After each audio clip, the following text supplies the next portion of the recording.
Diz assim o texto, verso 1.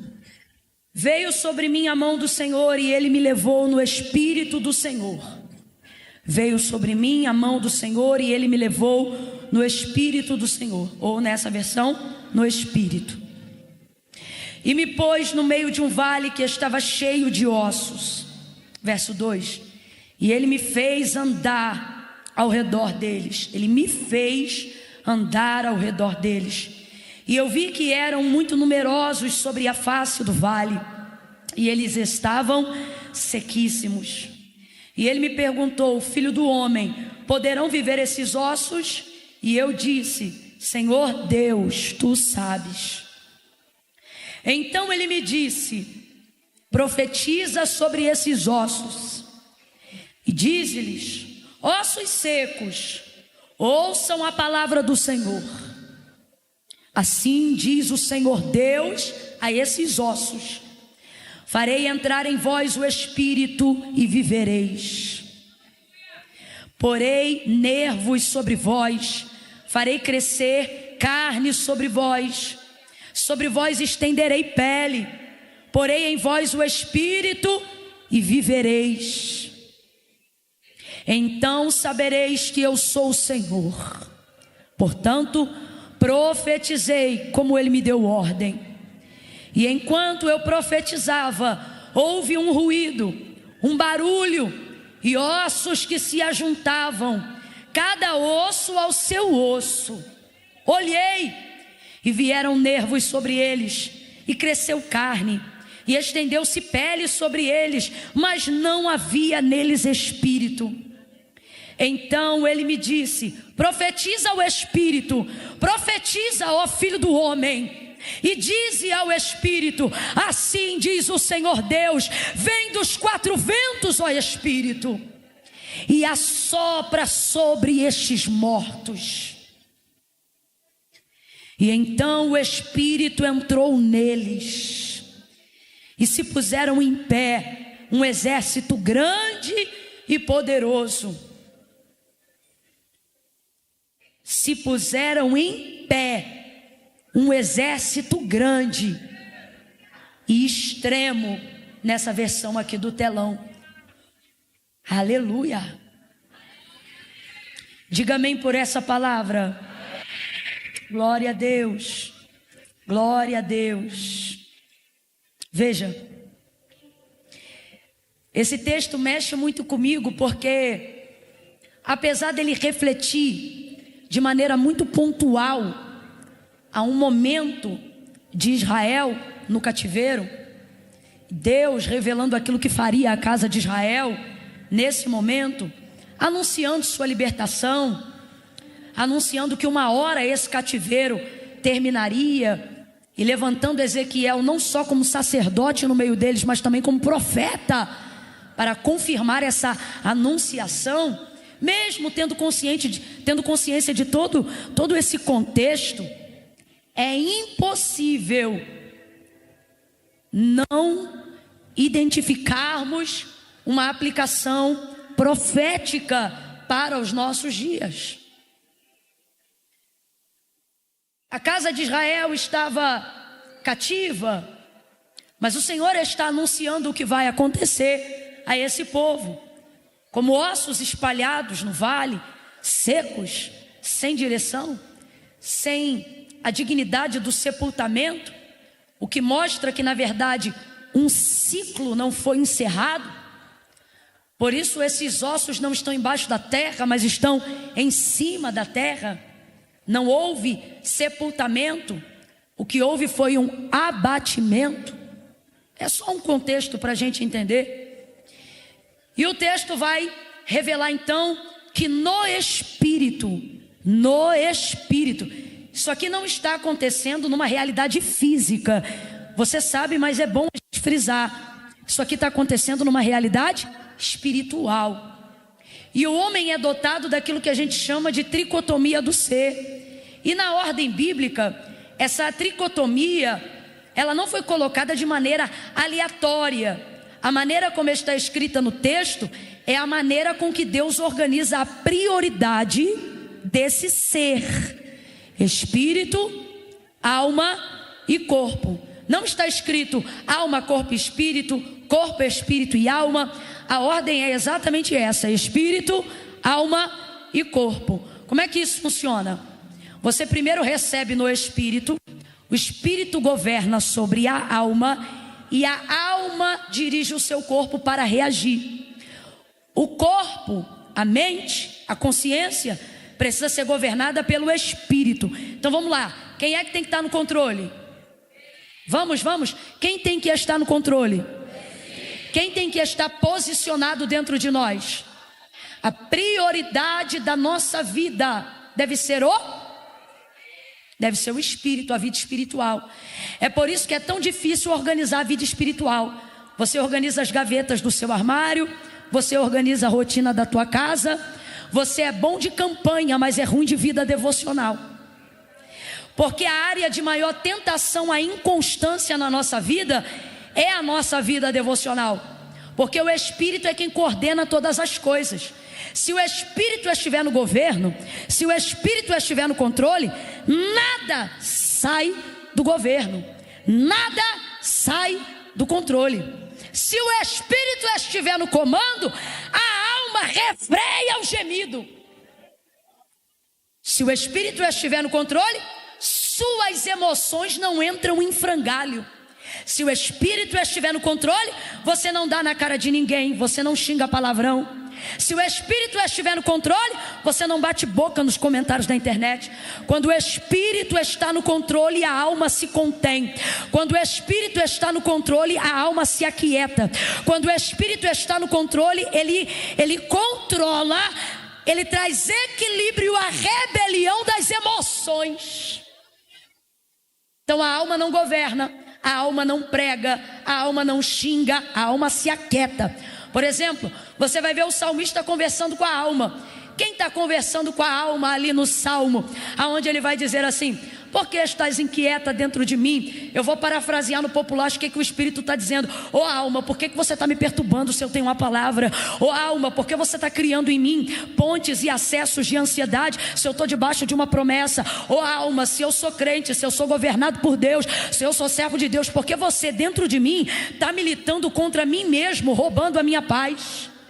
Agora, como o texto de fato está escrito, o que você vai ver é o salmista dizendo: por que estás inquieta dentro de mim, ó minha alma? Por que te abates? Por que te perturbas? Aí ele vai ministrar a alma. Aí ele diz o que para ela, gente? Ele diz para ela: se acalma, espera em Deus. Pois ainda, olha ele dando esperança para a alma ansiosa e inquieta. Pois ainda o louvarei. Então quem está ministrando sobre a alma? O Espírito. E o que o Espírito ministra sobre a alma? A palavra. Porque a alma só ministra emoção. Completa para mim, por favor. A alma só ministra? Bora, a alma só ministra? É por isso que quando a alma segura o microfone para pregar, ela bate em todo mundo. Ela fala só o que sente e não o que a palavra de Deus diz. É por isso que quando a alma ora, ela até se esvazia na oração, mas ela não recebe resposta. Porque Deus não tem compromisso com emoção, Deus tem compromisso com a palavra dele. Se você perceber por que as orações dos antigos eram respondidas com tanta agilidade, com tanta pressa, você vai perceber que por mais que eles estivessem esmagados na alma, eles tinham a emoção sob controle, o que dava a eles capacidade de orar a palavra e não orar o que a alma sentia. Vou te dar um exemplo. Moisés, por exemplo, todas as vezes que ele falou com Deus e que Deus decidiu respondê-lo imediatamente, diga comigo, na hora, respondeu imediatamente a sua oração, você vai ver que não são orações aonde ele esvaziava a alma, mas orações aonde ele invocava o Espírito na palavra. O que ele orava? Ele não dizia eu sinto, ele dizia eu estou te pedindo tal coisa porque tu disseste. Orava a palavra. Então o que o Espírito ministra? O Espírito ministra a palavra. Se o Espírito se move pela palavra, se ele vive na palavra, se ele é a manifestação da palavra, qual é a única maneira do Espírito ter o governo e o controle da minha vida? Apenas se eu tiver conhecimento da palavra. Porque almas não estão sendo ministradas Porque falta governo do Espírito. E por que falta governo do Espírito? Porque falta vida espiritual. E por que falta vida espiritual? Porque falta vida devocional. Será que você não percebe que sua vida já não cabe mais as demandas de tudo que você tem para fazer e as revelações que Deus te deu acerca do futuro, até do teu ministério, da tua descendência, da tua casa? Será que você não percebe que isso já não cabe mais em 15 minutos de devocional por dia? É por isso que ao longo do dia você está ansioso. É por isso que mesmo depois de ter orado, você ainda fala besteira. É por isso que mesmo depois de tomar a Santa Ceia, você ainda é perturbado emocionalmente. É por isso que mesmo depois de, ainda que atrelado ao rol de membros de uma igreja, você está descontrolado emocionalmente, porque você quer tirar a vida espiritual da prioridade da sua vida. Agora veja como isso é louco. O que a palavra de Deus vai dizer para a gente sobre Deus? Numa característica intrínseca de quem Deus é. Deus é Espírito. Não é isso que a palavra de Deus diz? Então complete para mim, para eu ter certeza que tu está acompanhando o raciocínio. Deus é... Vamos lá, Deus é... São palavras do próprio Cristo. Deus é Espírito. São palavras dos próprios discípulos. Deus é Espírito. E convém então que todo aquele que o adore, todo aquele que fala com Ele, todo aquele que o deseje, faça isso em... Tem a parte que é também em verdade, mas é prioritariamente em... Bora! É prioritariamente em... Só que a gente quer dar 15 minutos. Eu vou falar rasgado que é para todo mundo entender. Queremos tudo de Deus. Sabemos que Deus tem o controle de tudo. Queremos que Deus cuide dos anos da nossa vida.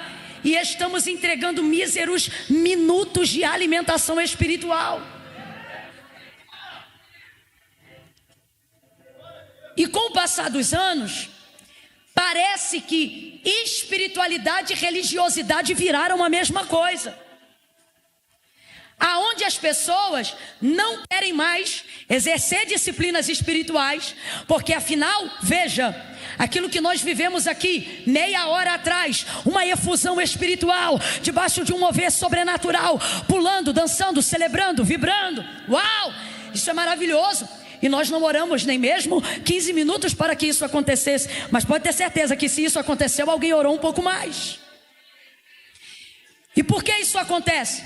Porque o Espírito precisa estar no controle. Agora, se não somos espirituais, como ouviremos Deus? Como falaremos com Deus? Como aquietaremos a nossa alma? Como que o nosso corpo terá reações que convergem com aquilo que Deus quer que nós façamos? A visão e todas as maiores revelações que mudaram o futuro. Completa para mim, por favor. Visões e revelações que mudaram visões e revelações que mudaram todas elas não foram entregues num culto enquanto alguém pregava, elas foram entregues no Espírito, enquanto alguém estava a sós com Deus.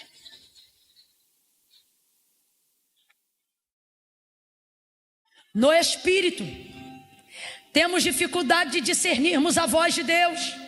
Camila, eu estou orando e eu sinto tal coisa.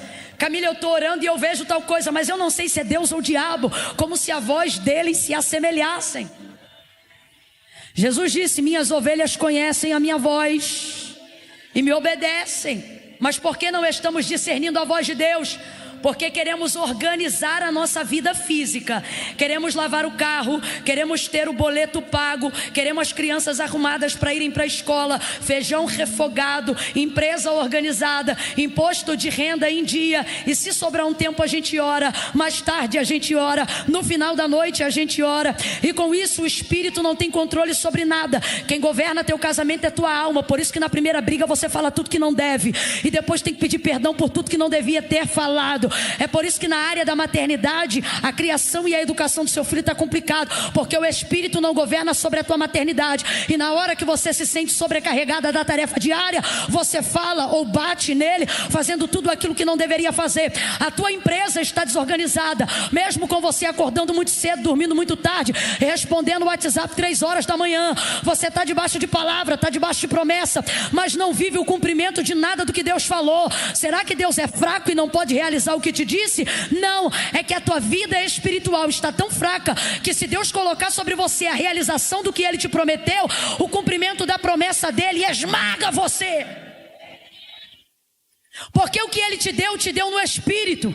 Quando Ele disse que você seria a pessoa que você está se tornando, Ele falou isso no Espírito.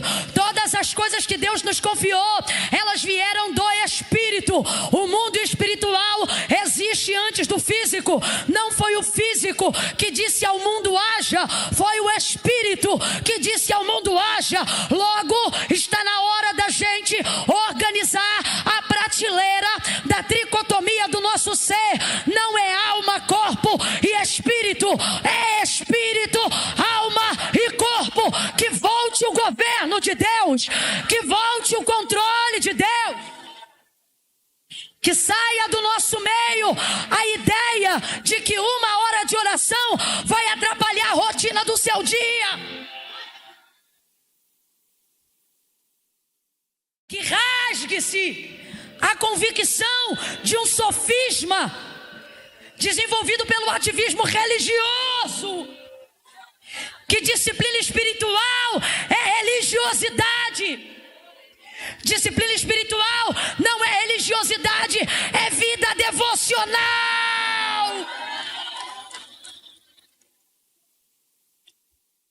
Você está terceirizando um poder que recebeu prioritariamente. O Senhor aparece. E essa revelação extraordinária, ela é dada a Ezequiel no Espírito. Grita após mim, igreja. Ela é dada a Ezequiel no? Ela é dada a Ezequiel no? Tudo que Deus tem para fazer na sua vida, se não começar no seu espírito, não começará em lugar nenhum. Agora, Camila, como eu me movo pelo Espírito? Como as coisas tangíveis e físicas da minha vida passam a existir pelo Espírito? Gênesis 1, o texto vai dizer assim: no princípio, a terra era sem forma e vazia. O Espírito, quem está comigo, diga amém. O Espírito de Deus se movia sobre a face das águas, ou do abismo que estava em densas trevas e profundas águas. No princípio, a terra era sem forma e vazia, e o Espírito de quem? Bora, de quem? Espírito de Deus se movia, mano. É o Espírito de Deus. Então vou perguntar para você pela terceira vez: quem está se movendo? O Espírito de quem? De quem? Duas verdades no princípio. Primeira, não há densas profundas de trevas, de caos, que o Espírito de Deus não tenha liberdade para si. Do Senhor é a terra, a sua plenitude, o mundo e aqueles que nele habitam. Para que essa ideia de dizer, isso sim é religiosidade. Deus não entra ali porque ali é casa disso. Deus não entra ali porque ali é tráfico daquilo. Deus está dizendo, me movo aonde eu quero, na hora que eu quero, do jeito que eu quero. Porque do Senhor é a terra, a sua plenitude, o mundo e aqueles que nele habitam. Sem forma, vazio, um caos em trevas, mas o Espírito de Deus estava presente e não estava parado. Eu vou falar de novo: estava presente e não estava parado. Estava presente e não estava parado. Estava presente e não estava parado. Presente, mas não estava parado. Todavia eu tenho que ser honesto ao texto. E o texto diz que o Espírito de Deus está presente, está se movendo, mas não está fazendo nada. Ele está presente e está se movendo, mas não tem sol. Está presente e está se movendo, mas não tem ordem. Está presente e está se movendo, mas não tem lua. Está presente e está se movendo, mas não tem terra. Está presente e está se movendo, mas não tem estrela. Está presente e está se movendo, mas ainda não tem nada. Continua caos. Está presente e está se movendo e o caos não muda. Está presente e está se movendo e as trevas não saem. Eu quero que você entenda isso. Por que é importante entender isso? Para você compreender como que se organiza a vida espiritual.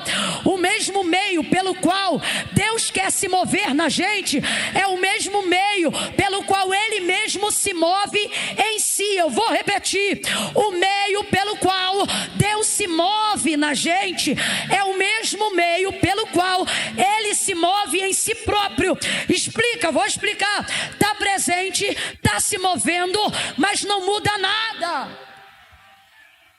Porque mover sem palavra não muda nada. Pode ser mover de Deus, pode ser mover do Espírito de Deus, na inocência, na pureza, na vontade, no desejo. Mas se não tiver palavra, não muda.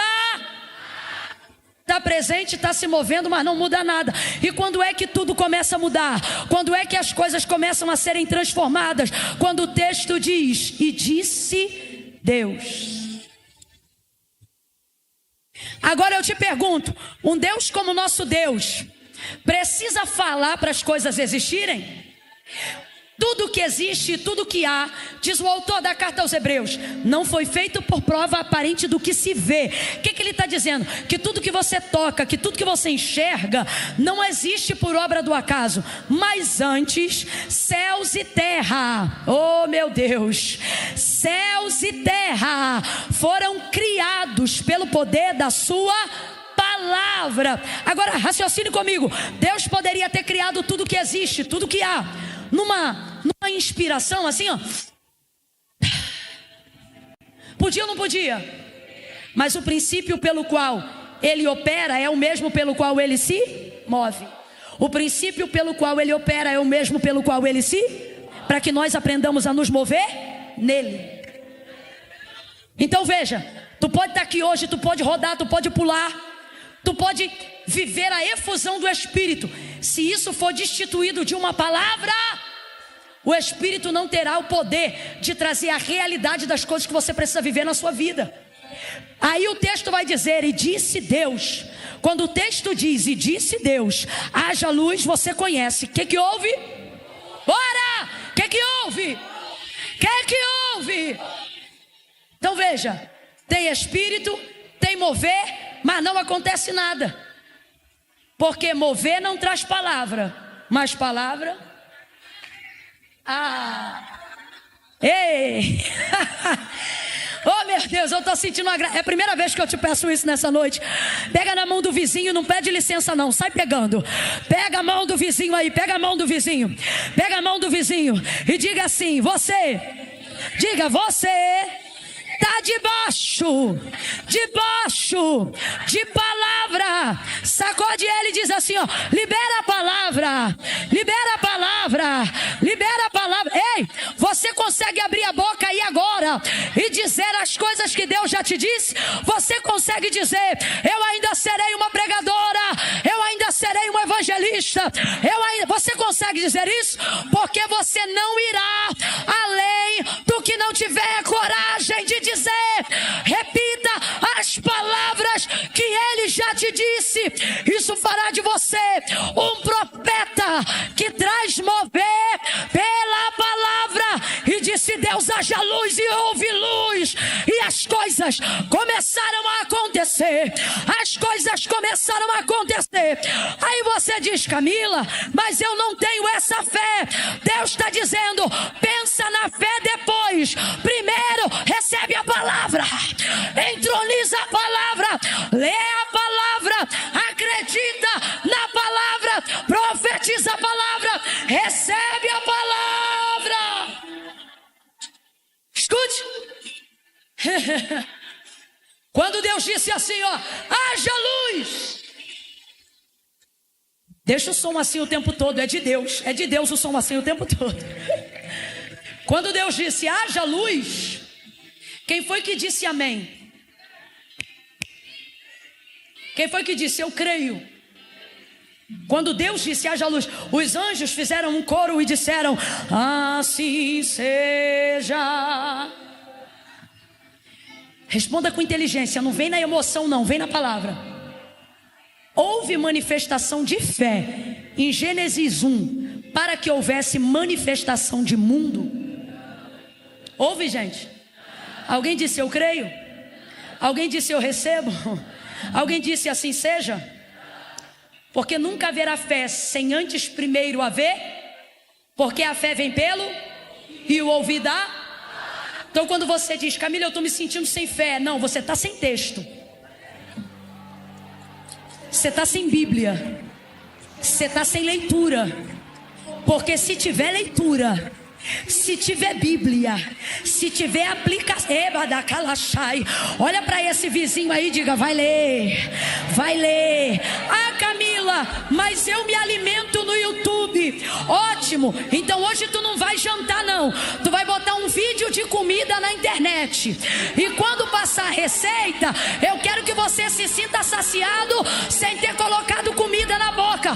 Vai com essa conversa piada pra lá, abre o livro, medita nele de dia e de noite, e você terá uma fé inabalável. Você não está com falta de fé, você está com falta de Bíblia. Vai ler a Bíblia.